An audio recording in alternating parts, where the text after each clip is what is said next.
എടുത്തിയാട്ടം കണ്ട് അതുപോലെ തുള്ളാൻ തുടങ്ങിയ അനുഭവിക്കുന്ന നീയായിരിക്കും. ഞാൻ എങ്ങനെയാ ചേച്ചി അവിടെ ജീവിക്കുക?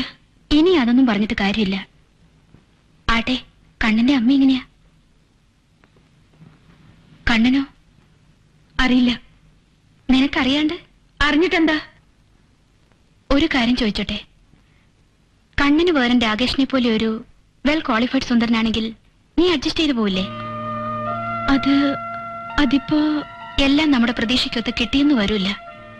കല്യാണം കഴിഞ്ഞ അന്ന് മുതലേ നിന്റെ ചേട്ടൻ വരച്ച വരലല്ലേ ഞാൻ നിൽക്കുന്നത്. എന്തെങ്കിലും അപ്രിയം കാണിച്ചിട്ടുണ്ടോ? എല്ലാവർക്കും പ്രശ്നങ്ങളുണ്ട്, ഓരോ വിധത്തിലാണെന്ന് മാത്രം.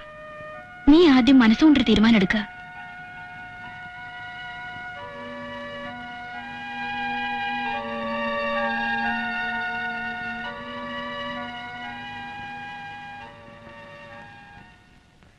കണ്ണം വന്നിരുന്നു നിന്നെ കൂട്ടിക്കൊണ്ടുപോവാൻ. അറിഞ്ഞു. എന്നിട്ട് എന്താ നിന്റെ തീരുമാനം?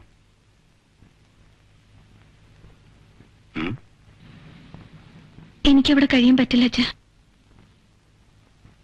ഞാൻ നിർബന്ധിക്കില്ല. എന്നാലും പറയേണ്ട കടമ എനിക്കുണ്ട്. താലി കെട്ടിയ പുരുഷനാ ഭർത്താവ്. അതാ നമ്മുടെ സംസ്കാരം. അത് മോളെ മറക്കരുത്.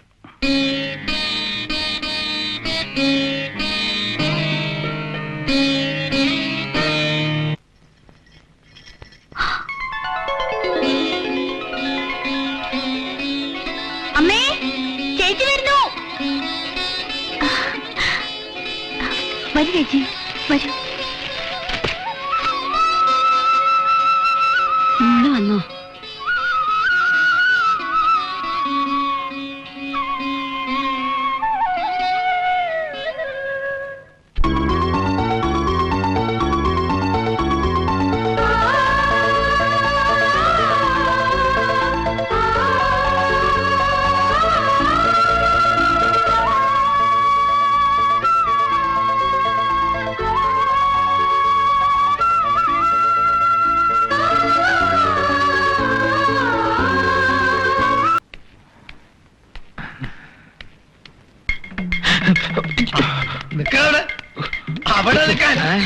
അയ്യോ, അവനെവിടെ? ആ തെണ്ടി എവിടെ? സൂക്ഷിച്ച് സംസാരിക്കുന്ന ഒരു സർക്കാർ ഓഫീസാണ്. അതുകൊണ്ട് എല്ലാ തെണ്ടിന്ന് വിളിച്ചേ. തനിക്ക് എന്താണോ വേണ്ടത്? തനിക്ക് എന്താണ് ഇപ്പൊ അങ്ങോട്ട് ഓടി വന്നില്ല? കള്ളത്തിരുമാരി അവനെങ്ങോട്ട് ഇറക്കി വിട്. അവനെവിടെ? അവിടെ നിൽക്കേ. താനല്ലോട് വന്ന് കൊല്ലേണ്ടത്. എണ്ണി വാങ്ങിച്ചില്ല 10,000 രൂപ സ്ത്രീധനായിട്ട്. എന്നിട്ട് ഇപ്പൊ പൊട്ടം കളിക്കുന്നോ? എന്റെ രാമൻ നായരെ, ഞാൻ പറയുന്നത് കേൾക്ക്. എനിക്കൊന്നും കേൾക്കണ്ട. അച്ഛ എവിടെ? വെറും 10,000 രൂപയുടെ കാര്യമല്ലേ രാമൻ നായരെ? പോട്ടേന്ന് വെക്ക്. പോട്ടേന്നോ? താൻ കേട്ടോ എന്റെ മോളെ? കാണാൻ തന്നെ പോലെ അല്ലെങ്കിൽ കേട്ടാ. എന്താണ് ഏയ് വരുന്നു? രാമൻ കൈ വിടുന്നു. അല്ല സി വന്നാലും പോകുന്ന പ്രശ്നമില്ല. ഒന്നുകിൽ രൂപ അല്ലെങ്കിൽ അവൻ. എന്താ ഇവിടെ? നിങ്ങളാരാ? ഞാൻ ആരാന്നോ? 10,000 രൂപയുടെ കാര്യം. 10,000 രൂപയുടെ ഒരു ബില്ല് പാസ്സാക്കി കിട്ടാനുണ്ടെന്ന്. പാലം പണിഞ്ഞ കോൺട്രാക്ടറാ. ബില്ല് പാസ്സാക്കി കിട്ടിയില്ലെങ്കിൽ ഇടിക്കുമെന്ന്. എന്നെ ഇടിക്കാൻ എവിടെ എടുത്തും വളർന്നിട്ടില്ല. ബില്ലിന്റെ കാര്യത്തിൽ കോൺട്രാക്ടർമാർ ഇങ്ങനെ ആയാലേ ഞങ്ങൾ സ്റ്റാഫുകൾ കുഴഞ്ഞു പോകും സാർ. താൻ എന്താ പറയുക? ബില്ലോ? നാട്ടുകാരെ മുഴുവൻ ക്ഷണിച്ചു വരുത്തി പാലത്തിന്റെ ഉദ്ഘാടനം അന്തസ്സായിട്ട് നടത്തുകയും ചെയ്തു. കിട്ടാനുള്ള പണം എപ്പോഴായിരുന്നാലും കിട്ടുമല്ലോ. ഈ കലൊന്നും എന്റെ അടുത്ത് വേണ്ട. 10,000 രൂപ സ്ത്രീധനോ? അതെ, പുള്ളിക്ക് ഒരുപാട് ബില്ലുകൾ പാസ്സായി കിട്ടാനുണ്ട്. മാറി കിട്ടാത്തതിന്റെ വിഷമത്തിൽ ആൾക്ക് സ്വല്പം മെന്റലായിരിക്കും. അല്ല, അത് കുഴപ്പമൊന്നുമില്ല. അത് ഞങ്ങൾ മാനേജ് ചെയ്തോളാം. സാറകത്തേക്ക് പോയിക്കോ. ഓ മിണ്ടല്ലേ. താൻ എന്ത് മനുഷ്യനാണോ? സാറിനോടാണ് സ്ത്രീധനത്തിന്റെ കാര്യം പറയണത്. അതിനെന്താ? അങ്ങേര് സ്ത്രീധന വിരുദ്ധ സംഘത്തിന്റെ കേരള ഘടകം പ്രസിഡന്റാണ്. അതെ, പിന്നല്ലാതെ. എന്ന് കരുതി ഞാൻ എന്റെ പൈസ പോയി ചോദിക്കുന്നു. രാമൻ നായർ വിഷമിക്കരുത്. എത്രയും വേഗം കണ്ണനോട് പറഞ്ഞ് ആ തുക ഞാൻ നിങ്ങൾക്ക് മേടിച്ചു തരാം. ഇപ്പൊ ഞാൻ പോവാ. പക്ഷെ ഒരു പരിഹാരം ഉണ്ടായില്ലെങ്കിൽ ഒരാഴ്ച വീണ്ടും ഞാൻ വരും. പോ രാമൻ നായരെ. ഗോവിന്ദനൊരു വാക്ക് പറഞ്ഞാൽ വാക്കാ. പക്ഷെ അത് പാലിക്കാൻ ലേശം ബുദ്ധിമുട്ടുണ്ടെന്ന് മാത്രം. പോയോ? വീണ്ടും വരും. കണ്ണാ, ഇനിയെങ്കിലും ഞങ്ങൾ പറയുന്നു കേൾക്ക്. രാധിക പൂർണ്ണ മനസ്സോടെ നിന്റെ കൂടെ നിൽക്കണ്ടേ? നിനക്ക് അവളുടെ കൂടെ തോളോട് തോൾ ചേർന്ന് ഒരു കുടക്കീഴിൽ നടക്കണ്ടേ? കണ്ണാ, നിങ്ങളുടെ ജീവിതം പുഷ്പിക്കണ്ടേ? പറയടാ വേണമെന്ന്. എന്നാ ഞങ്ങൾ പറയുന്ന അവളുടെ മുമ്പിൽ നീ ഇപ്പൊ വെറും ഒരു സീറോയാ. Very big zero. അവൾ നോക്കുമ്പോ നീ വെറും ഒരു 10ാം ക്ലാസ്സുകാരൻ പ്യൂൺ. പണമില്ലാത്തവൻ, വിവരമില്ലാത്തവൻ, സൗന്ദര്യമില്ലാത്തവൻ. ഇങ്ങനെയൊക്കെ ആണെങ്കിലും അവളുടെ മനസ്സ് കവരാം, മുക്രയിടുവിക്കാം, ഇച്ഛ വരപ്പിക്കാം. എങ്ങനെ? അങ്ങോട്ട് ചോദിക്കേ. ഇങ്ങോട്ട് നോക്ക്. 17 വയസ്സുകാരി 70 വയസ്സുകാരനെ പ്രേമിച്ചിട്ടുണ്ട്. വെറും ഒരു കുഷ്ഠരോഗിയോട് പ്രേമം തോന്നിയ മദാമ്മ അവളുടെ എല്ലാ ഇട്ടെറിഞ്ഞ് അവന്റെ ജീവിത പങ്കാളിയായ സംഭവമുണ്ട്. ഞാൻ കുഷ്ഠരോഗി അവിടെ നിന്നാണോ? എന്നല്ല, ദിവ്യമായ പ്രേമത്തിന് ഒന്നും ഒരു വിലങ്ങുതടിയല്ല. ദേ, പെണ്ണിന്റെ സ്നേഹം പിടിച്ചു പറ്റാൻ പഠിപ്പും പണവും സൗന്ദര്യവും ഒന്നും വേണ്ട. നല്ല പെരുമാറ്റം മാത്രം മതി. അതിന് ഇന്നു മുതൽ നീ പുതിയൊരു കണ്ണനാവണം. ഇല്ലേ ഞങ്ങൾ ആക്കും. രാധിക വരുന്നു എന്ന് കേൾക്കുമ്പോഴേക്ക് ഗ്രഹണി പിടിച്ച പിള്ളേര് ചക്കക്കൂട്ടാൻ കണ്ട മാതിരി ആക്രാന്തം പിടിച്ച് ഓടി ചെല്ലരുത്. അവൾ നിന്നെ കുറിച്ച് എന്ത് വിചാരിക്കും? ശപ്പന്ന്. ആ, മറിച്ച് പോകാതിരുന്നാലോ? കാത്തിരുന്ന് കാത്തിരുന്ന് അവളുടെ കണ്ണ് കഴിക്കും, മുഷിയും. വാതിൽക്കൽ കേൾക്കുന്ന ഓരോ മിതിയടി ശബ്ദവും അതെന്റെ കണ്ണേട്ടനായിരിക്കണേ എന്നവൾ പ്രാർത്ഥിക്കും. അപ്പൊ ഠേ എന്ന് വന്നിട്ട് നീ വാതിൽക്കൽ തട്ടുന്നു. ടക് ടക് ടക് ടക് ടക്. അവൾ വാതിൽ തുറക്കും. പരിഭവം ഉണ്ടാവും. അതൊരു സൗന്ദര്യപ്പിണക്കം മാത്രം. അപ്പൊ നീ നിന്റെ ഈ 32 പല്ലും കാണിച്ചിട്ടുള്ള ഒടുക്കത്തെ ഇളി ആദ്യം ഒന്ന് നിർത്ത്. ഗൗരവം വിടരുത്. ആ, നോക്കട്ടെ, സ്വല്പം കൂടി ആവാം. ആ, സ്റ്റൈലായിട്ടുണ്ട്. ചോറും വിളമ്പി വെച്ച് അവൾ കാത്തിരിക്കും. നീ വെയിറ്റ് ഇട്ട് സ്വപ്പം നേരം നിൽക്കുന്നു, കഴിക്കാനിരിക്കുന്നു. ഇവനൊരു സ്വഭാവമുണ്ട്, ആർത്തി. വിളമ്പുന്നത് മുഴുവൻ കാണാത്തത് കണ്ടതുപോലെ നക്കി തോർത്തി തിന്നും. അധികം കഴിക്കരുത്. അവൾ അപ്പുറത്ത് നിന്നെ ഒളികന്നിട്ട് നോക്കുന്നുണ്ടാവും. ആഹാരം ഓരോ വറ്റുകളായി ഇങ്ങനെ ഇറങ്ങാത്തതുപോലെ ഏതോ ഒരു ദാഹം. അപ്പൊ നീ എന്ത് ചെയ്യും? വെള്ളം കുടിക്കും. വെള്ളം കുടിക്കും. ഇത് ആ ദാഹമല്ല, ആത്മാവിന്റെ ദാഹം. അതവൾ മനസ്സിലാക്കണം. നീ മുഴുവനും കഴിക്കാതെ എഴുന്നേൽക്കുന്നു, കൈ കഴുകുന്നു. അവൾക്കും ഒരാഗ്രഹം കാണും, ഭർത്താവിന്റെ ഉച്ചിഷ്ടം കഴിക്കാൻ. അധ്യായം 1 കഴിഞ്ഞു.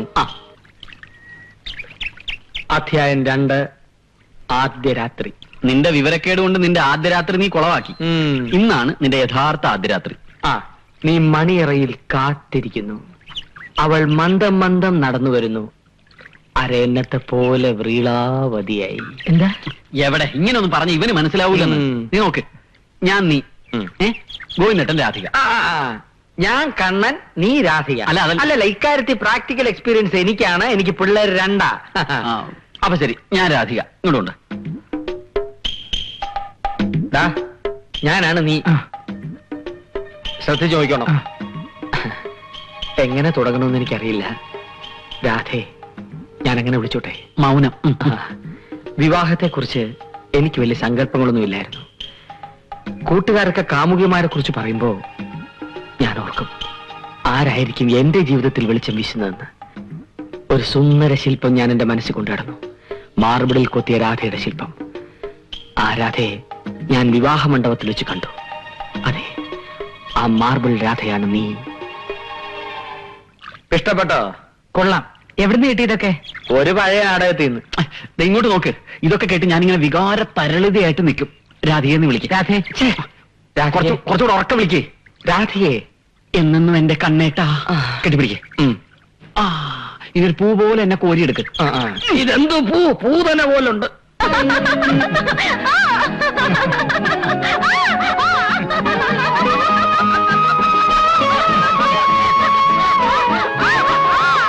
അയ്യോ, പ്രാക്ടിക്കൽ അല്ലേ? പ്രാക്ടിക്കൽ എന്ന് പറഞ്ഞ് പോക്കത്തരം കാണിക്കുന്ന. നീ കട്ടിലെ കിടമ്പോ സൂക്ഷിക്കണം കേട്ടാ.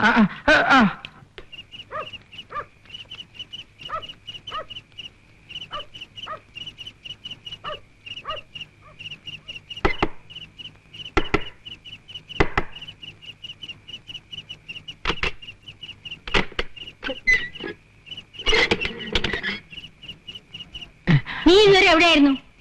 രാധിക ഒന്നും അറിഞ്ഞില്ലേ? ഇനി വകുതിരുമായിട്ട് പെരുമാറണം.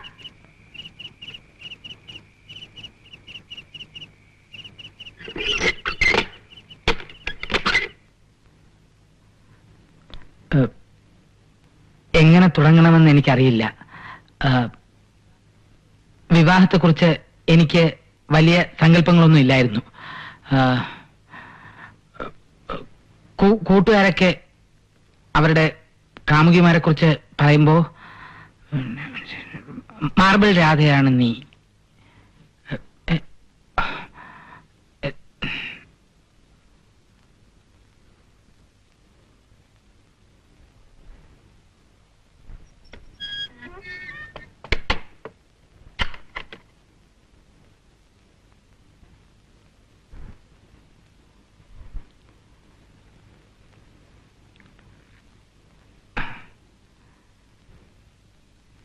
അത് പിന്നെ മാർബിളില് പ്രതിമയൊക്കെ ഉണ്ടാക്കൂലേ, അത് രാധികയാണ്. അത് എന്റെ മാർബിൾ രാധികയാണ്.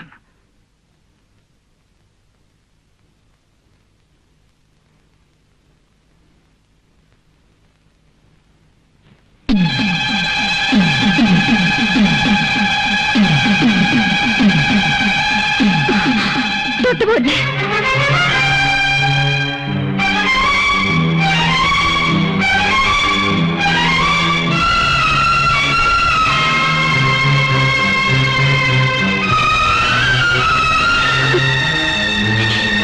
എന്റെ ഭർത്താവാണെന്ന് എല്ലാരും പറയുന്നത്.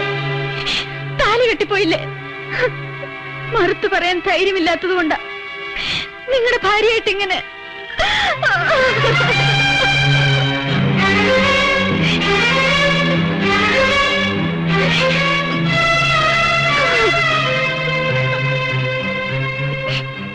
പക്ഷെ എന്റെ മനസ്സ് അതെനിക്ക് വിട്ടു തന്നേക്കൂ.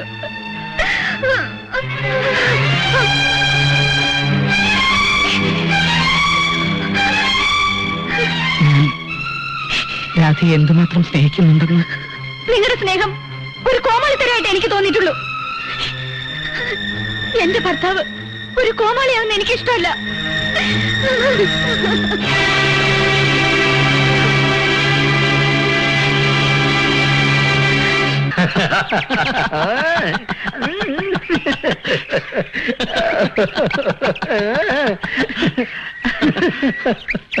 അപ്പൊ സംഗതി ഏറ്റു. നീ ആദ്യം പോലെ പറ. നിങ്ങള് പറഞ്ഞെന്ന പോലെ ഞാൻ പോയി. രാധിക കാത്തിരിക്കുകയായിരുന്നു. എന്തൊരു പരിഭവമായിരുന്നു ആ മുഖത്ത്. എന്നിട്ട് അവൾ എന്റെ മുറിയിലേക്ക് വന്നു. നിങ്ങൾ പറഞ്ഞവരെല്ലാം പറഞ്ഞ് രാധികയെന്ന് വിളിച്ചപ്പോ സന്തോഷം കൊണ്ട് അവളുടെ കണ്ണ് നിറഞ്ഞു. നീ ഒന്ന് വേഗം പറയടാ. അവളുടെ കയ്യിൽ ഞാൻ തൊട്ടപ്പോ എന്റെ കണ്ണേട്ടാന്ന് വിളിച്ചുകൊണ്ട് അവൾ എന്റെ മാറിലേക്ക് ചാഞ്ഞു. രാധികയെ ഞാൻ കോരിയെടുത്തു. എന്നിട്ട്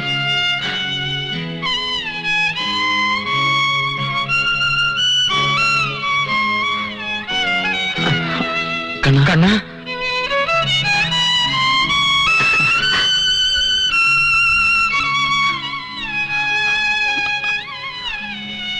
കണ്ണ എടാ